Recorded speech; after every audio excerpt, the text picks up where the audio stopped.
So this last week has been the finishing parts of framing. We got the entirety of the structure framed out, and now we're just sheathing over it. So as you can tell right now, as you look down there, that it's all enclosed. And so what we have to do right now is finish nailing all the 8 pennies into it to secure it before we move on to the roof and get some sheathing up there. All right. All right, well, might as well do this again. Yeah, so I had originally gone through and marked everything, but I think my marker was a little dead because I can't see a thing. So I'm just gonna go over it and make sure that all the marks are on point and that we're able to hit the studs in the center. Because the worst things to get at this point are shiners, because as you're nailing from the outside, like there are some that you can tell that are gonna be shiners, but for the most part, you're kind of like guessing where it's at. And so the worst part about this is getting all done with it, taking like an hour or two, shooting like about 100, 200 nails, and then having to go back and reshoot like maybe like 30, 40, 50. There's some times where you have to do a good 50 all over again because of all the shiners that are in there. All right, let's go do this side.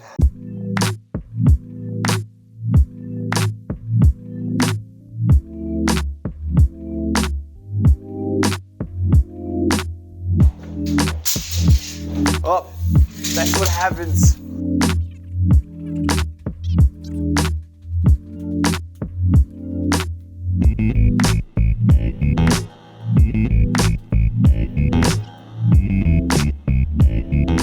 So satisfying of having the tape hold itself all the way down.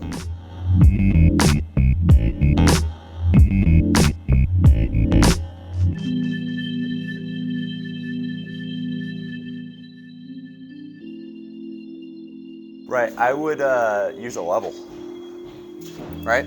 Because you can get that level, and that way you know it's straight. I'll grab mine too.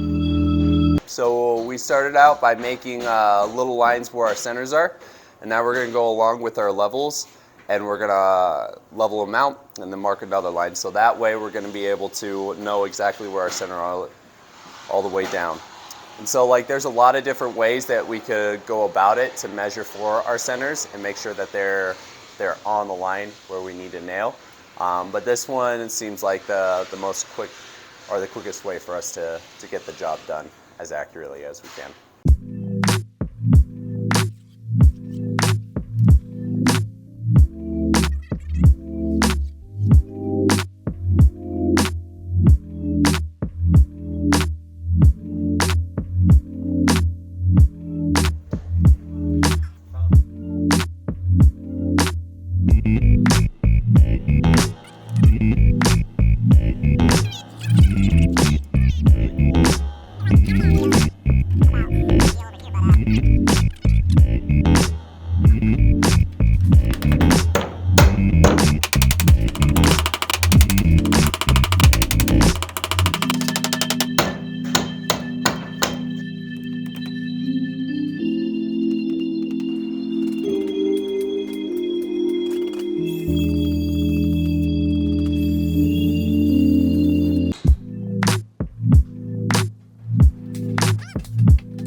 So we're just continuing right along. We just put down our measurements for all the centers, so we're about to get ready to nail all the sheathing in. So the interesting part about the sheathing is there's actually a code for how we should space our nails, which is on the edges where the sheathing lines up at the top, bottom, side to side, 6 inches of spacing. And that way, that's there so that it's more secure on the edges, but on the insides of it, you'll notice that there's 8 inches of spacing. You'll see these two right here. And so right now we're gonna go through that. We're gonna make sure that all of our nails are spaced correctly. And we're gonna make sure that there's a spacing in between each sheathing. So we're gonna go ahead and get started on that.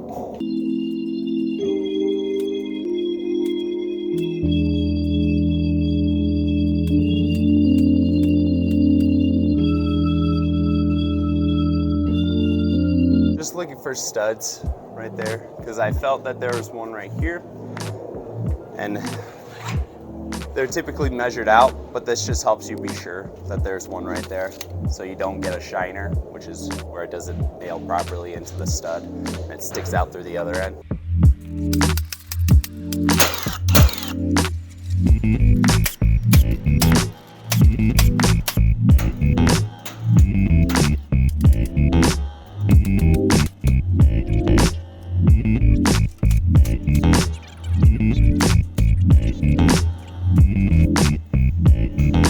So I'm just getting my battery for the hacksaw, because the next step is cutting out our windows and our openings. So we're gonna go ahead and take care of that.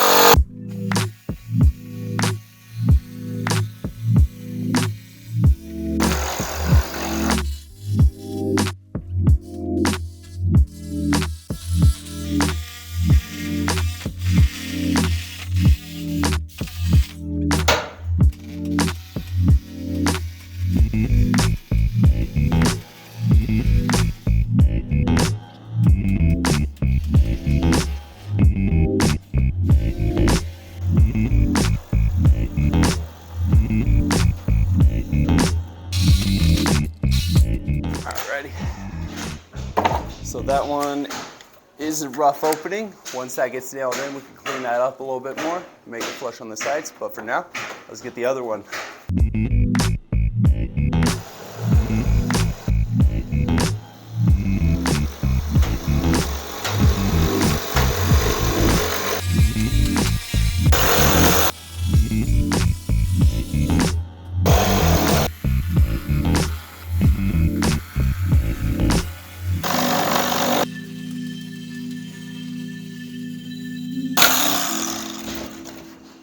All right,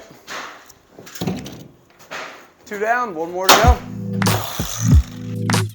So we're just gonna cut the excess out, and this is gonna be a rough opening up until the point where the rest of the sheathing gets nailed in, so that we can come around and clean it up and make it look all nice and straight. How slow do you have to go when you're cutting a window or a door out? It depends on the user. Depends on how comfortable they are with a hacksaw or sawzall or circular saw, whatever they're using to cut it. For me, I like to go a little bit slower just to make sure that the rough opening is pretty close to the corner. Granted, the first time you cut this doesn't have to be perfect, because you can always go up along and clean it up. It'll look all nice and straight. But for me, I try to make it pretty good the first time, so that whoever has to come in afterwards and clean it up doesn't have to do too much of a job.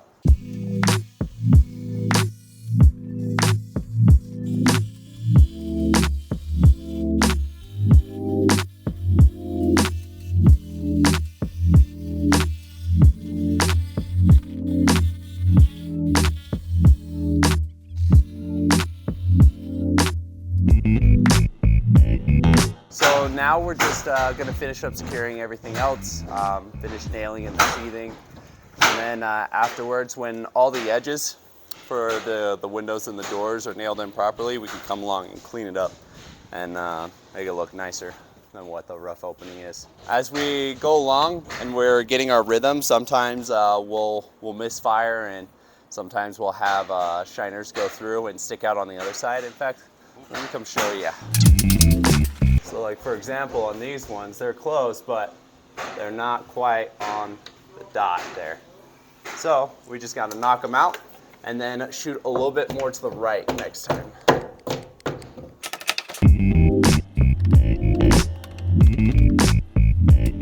So when it comes to shiners, the best way, well the only way in fact, is to just take them out and then make sure that they're hammered or nailed flush into the center. You can't really get away with just hammering them to the side, because at that point, if it's sticking out of the 2x4 like that, it's not really secure. You want it to be secure. So just hammering it to the side is not going to secure it. So that's the reason why we're just going back and redoing all the ones that we had misfired, so that later on when somebody's living in the house, they can trust that their walls are gonna not like just have gaps in them, have airflow get in. We want them to be able to feel like their house is actually a house and it's protected from the outside elements.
For hacksaws, they have many different blades. The ones that we have here right now, a lot of them are kind of well used, but we have metal blades, and then we also have wood blades. All of the ones that are in here have been used up and they're kind of a little broken, but we're going to use a metal one, and we're going to cut out a lot of the nails that we're poking through. So that we don't have to worry about those things poking through our sheetrock when we put it in. Just to show you what I'll probably be beginning at. So when you're framing walls, one thing you do have to look out for that we weren't perfect at is making sure that the nails don't poke through at the bottom of the wood. And so that would be a problem when we go to put up sheetrock, because that just wants to poke right through it. So I threw another nail right there to replace this one, and what I'm going to do is I'm just going to cut this one out. Like that. You literally just saw through a nail. Yep. And then there might be a little bit of excess right there, but at that point you lose the big part that's sticking out, and it just goes in flush with the wood. So that won't be sticking out on the drywall. So we'll just be doing that for the next couple of minutes until Bryson's done with nailing the boards in. So we got another one right here.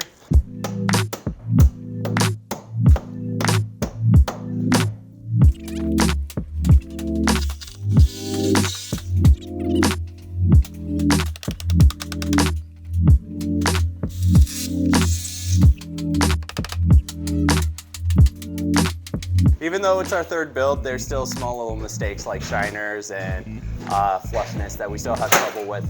But for the most part, we're making a lot better progress as we're going along, and we're starting to get that muscle memory down. So it doesn't take us as long to fix a mistake.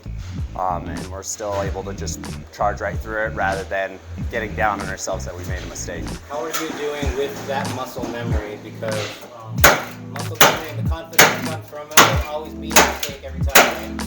Yeah, for sure. I mean, like, one thing that I've noticed just in the last couple of months is like my brain just like starts thinking about the different things we're gonna have to account for automatically, rather than me having to take time and like try to visualize it and make sure I have everything right. At this point, I'm just kind of like going through the flow, I guess. It's really cool. It's hard to explain.